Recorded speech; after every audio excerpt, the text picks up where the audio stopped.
Rosanna McNulty is an elderly patient at the psychiatric clinic. She has been here for so long that no one exactly remembers why she ended up under involuntary treatment. Stephen Green, the new head physician of the hospital, became interested in Rose's medical history, who as it turned out took the life of her own son in the distant past. Of course, none of the clinic's patients know about this. Rosanna often reminisces about her little son. Dr. Green can't get over the story. Could a woman really be capable of such a thing? Sometimes Rosanna plays the piano. The medical staff is going to examine her before transferring to another institution. In the medical history, the patient's name is listed as Rosanna Florence Clear, but the woman says she is Rosanna McNulty, the wife of Michael McNulty. She still believes they have a son. Dr. Green explained to Rosanna that she cannot stay here for the rest of her life, so she will be transferred to another department. However, Rosanna declared that she would stay here until the end of her life. Soon a hotel will be built in this place, but Rosanna couldn't care less. The medical staff is preparing the remaining patients for transfer to another department. Just recently there were 9 patients, but Rosanna's friend passed away this morning. Dr. Hart explained to Dr. Green that Rosanna lives in her own reality and sometimes sees ghosts. Every day Rosanna walks through the hospital corridors and looks around. It feels as if she has been waiting for someone her entire life. The patients have been assigned to the cars. Dr. Hart personally ensured that each of them was taken care of. And Rosanna is the only one who won't be going anywhere. Green saw a letter addressed to Dr. Hart, with a personal request from the Archbishop's secretary, who wanted the renowned psychiatrist Stephen Green to study the medical history of Rosanna Clear. Rosanna was desperate and tried to stop the workers who were taking everything out of her ward. Seeing a truck outside the window, Rosanna rushed outside and stood in its path, asking the driver to return her belongings, which contained her entire life. Doctors Green and Hart came to handle the situation. Dr. Hart gave the patient a tranquilizer injection to calm her down. Stephen declared his intention to treat this patient. Dr. Hart considered it a waste of time but did not object, giving him until Friday. The nurse took Rosanna's diaries. Stephen instructed for Rosanna's belongings to be taken to her ward. Later, he visited the patient and asked how she was feeling. Nurse Kathleen was also present. Rosanna has been in the psychiatric clinic for almost 50 years. She only fears that if she is gone, no one will remember her son. Nurse Kathleen and Dr. Green asked Rosanna to tell her story. She began to read one of the diaries. This entry was from January 4, 1942. The lines were written in fear because Rosanna didn't know what lay ahead for her. Reading this, she couldn't hold back her tears. Rosanna had a carefree childhood. The father loved her very much and gave her music lessons. After his passing, Rosanna's mother went mad with grief and eventually ended up in a psychiatric clinic. The best thing in Rosanna's life was meeting Michael McNulty. She immediately knew she was ready to wait for him forever. Michael was a military pilot. World War II was underway, and the whole world united against the Nazi regime. One day while Rosanna was at the cinema, the bombing started. War came to Belfast, and Rosanna lost her job. This forced her to leave for the homeland. It was here that Rosanna first saw Michael. Rosanna began working at the sober hotel of her mother's sister, Aunt Eleanor. Life began to gradually improve. Aunt Eleanor was a very powerful and meticulous woman. Her cafe had strict rules. Although Rosanna was happy, the fighters over the city always reminded that the war was very close. The Air Force suffered losses in battles for air supremacy. One day Rosanna crossed paths with Michael McNulty, who sold tobacco and alcohol. He and Rosanna were opposites because alcohol was not sold in Aunt Eleanor's cafe. Michael said opposites attract. He is planning to leave for a while, but he really hopes they will meet again. McCabe witnessed their conversation and caught up with Rosanna on the road. They last saw each other at her mother's funeral. McCabe advised the girl to be more careful in choosing whom to associate with and sympathize with, the Irish or the British. According to him, the McNultys were always traders, not laborers. Of course, Rosanna didn't like this pressure. After some time, Michael found her in the city. Rosanna immediately realized that this guy was not like everyone else. However, he is not the only one whose attention was drawn to the beauty of Rosanna. One day Stephen Gaunt saw her bathing in the sea and approached her, saying that young ladies shouldn't swim here. But this time Gaunt forgives her for this transgression. Rosanna looked him straight in the eye, clearly indicating that she was not going to obey imaginary rules. Nevertheless, when Gaunt offered her a ride, she agreed because the way was not close. When asked about his occupation, Gaunt said he listens to complaints. Rosanna assumed he was a psychiatrist, but that turned out to be wrong. Gaunt refused to drive Rosanna directly to her home because the town was small and rumors could spread. Rosanna became curious about what he was hiding, and soon his secret was revealed. It turned out that Gaunt was a priest, highly respected in the town. Memories of Gaunt made Rosanna cry. The diary pages indicate that Rosanna did not harm her son, and she believes that one day he will come back for her. It was already night, but Dr. Green and Nurse Kathleen had no intention of going home, intrigued by the patient's story. All her life, she had been waiting for the son to come for her. In the past, Father Gaunt came to Aunt Eleanor's cafe, making her nervous. She ordered Rosanna to serve the priest. He, clearly interested in Rosanna, struck up a conversation with her. Rosanna is Protestant and Irish and makes no secret of it. Since then, Gaunt began to pursue her. Rosanna didn't know what to do, afraid to offend the priest with a direct refusal. The whole town started gossiping about the priest often giving rides to a Protestant.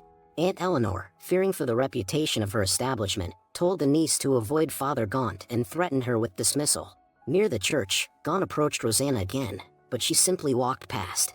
McCabe continues to watch her closely as well. As promised, Michael found her. Rosanna watched as he circled in the sky in his fighter plane. And then he flew off to war. Most men in the town were rude. Of course, young Rosanna attracted many, but she turned them all down.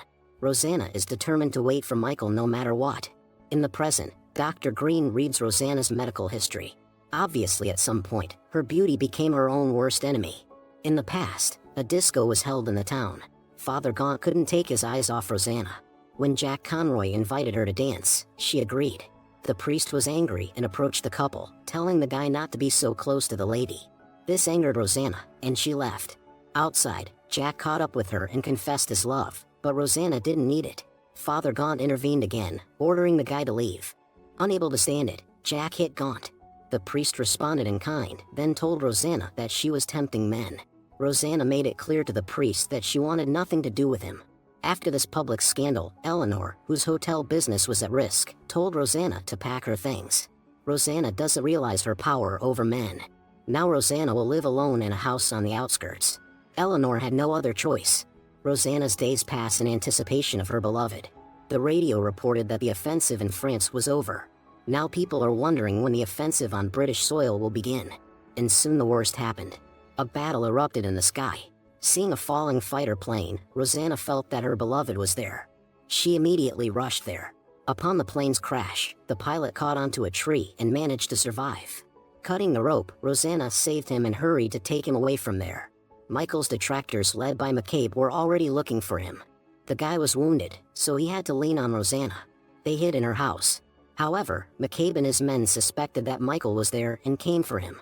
McCabe demanded Rosanna to tell him where Michael was, or it would be worse. Jack stood up for Rosanna, and McCabe had to back off. All this time Michael was hiding in the fireplace. Failing to find him, the men left with nothing. Rosanna is caring for injured Michael, who is hallucinating because of the fever. In the war, Michael, trying to save his comrade Tom, received a bravery medal. Soon Michael felt better. He shared with Rosanna that his friend Tom perished in the war. The plane caught fire. Michael tried to pull his friend out but couldn't. He was left with burns as a reminder of that. Now Michael feels a peacefulness that he hasn't felt in his life for a long time. The radio broadcasts about the heroic deeds of British soldiers in the war. Michael can't sit idle while his homeland is in danger. But before leaving, he first needs to fix his motorcycle, which will take some time. One day when there was a knock on the door, Rosanna told Michael to hide.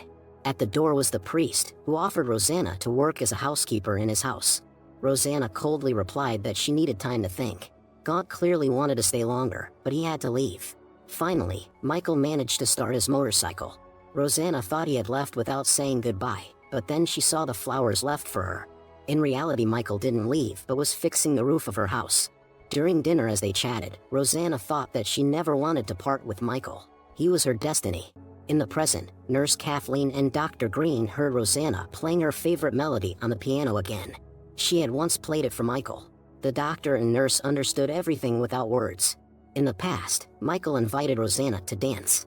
When Michael asked what she was thinking about, Rosanna replied that she was thinking about her mother, who couldn't bear the loss of the father. Now Rosanna is very afraid of losing Michael, but she promised to wait for him no matter what. The next morning, wearing his military uniform, Michael was preparing to return to the front. Before leaving, he left a cross for his beloved as a memento. However, Rosanna couldn't let him go just like that and asked him to stay at least a little longer. Passion arose between them. They were awakened by the sound of an approaching car. Telling his beloved to stay here, Michael looked out the window. Father Gaunt knocked on the door. It was a shock for him to see Michael in Rosanna's house. They said nothing to each other. Immediately after that, Michael proposed to Rosanna. Of course she agreed. The lovers didn't postpone their wedding and went to the church, where the pastor married them. Now they are lawful husband and wife. The spouses enjoyed these carefree days, although they knew it wouldn't last forever. One day when they returned home, they realized that someone was there.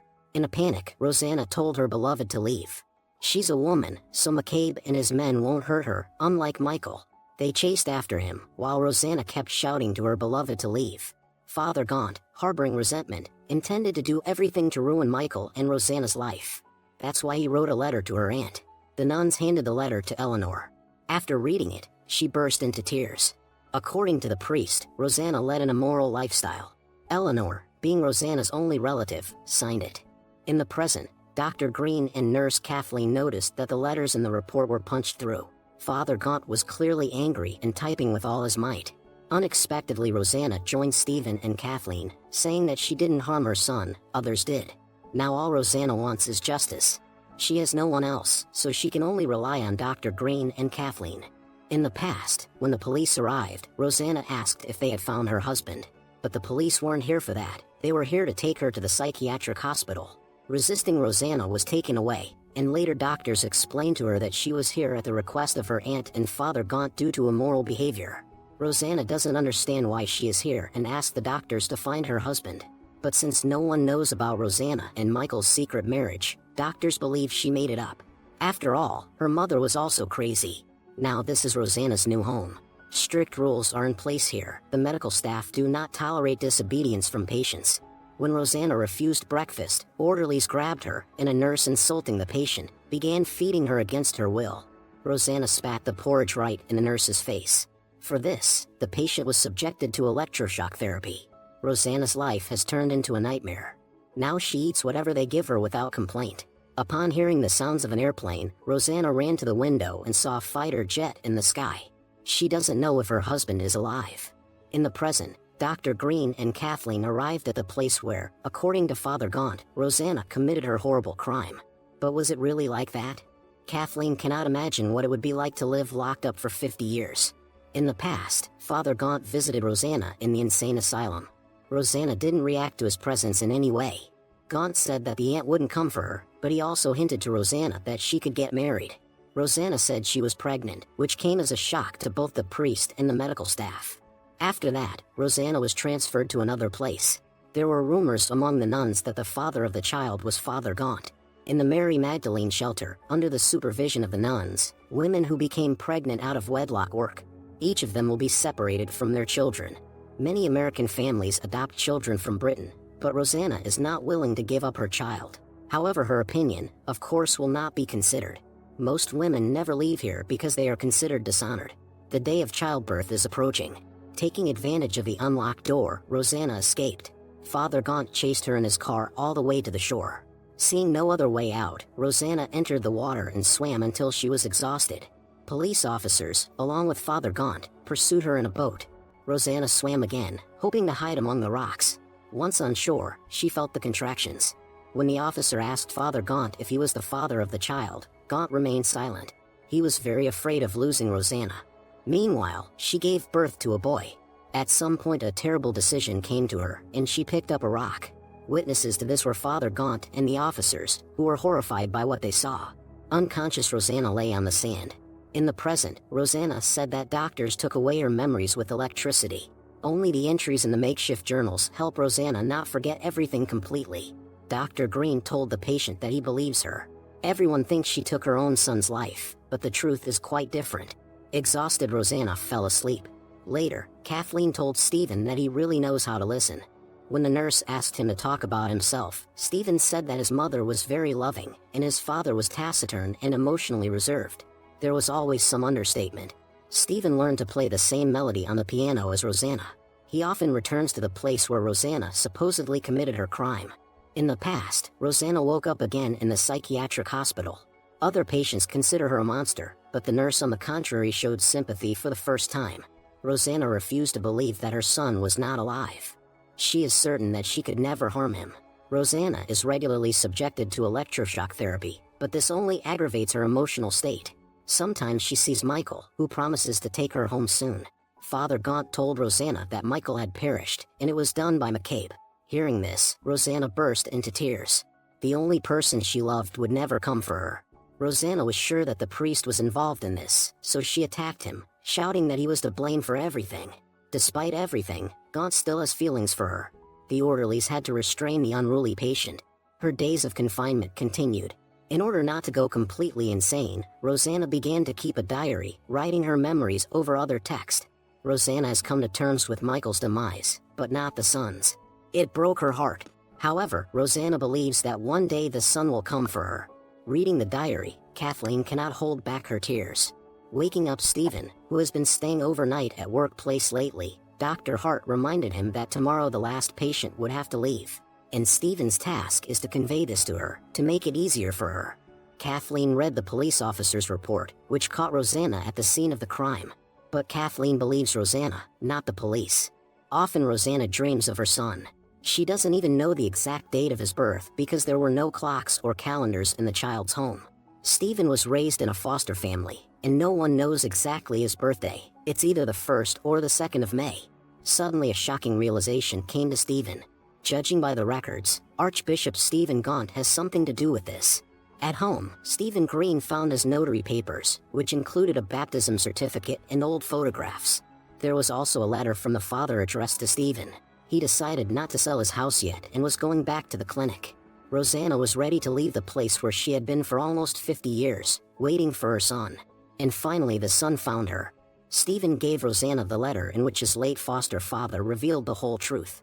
It turns out Father Gaunt took Rosanna's son and handed him over to good people who adopted the boy, believing that his parents were not alive. But then the priest, who was actually a very unhappy man, told them the truth.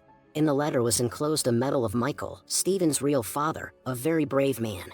Stephen took Rosanna's hand, saying they were going home. Mother and son embraced. Watching this, Kathleen couldn't hold back her tears. So the family reunited. After 50 years of confinement, Rosanna found a son and home. The memory of Michael will always live in their hearts.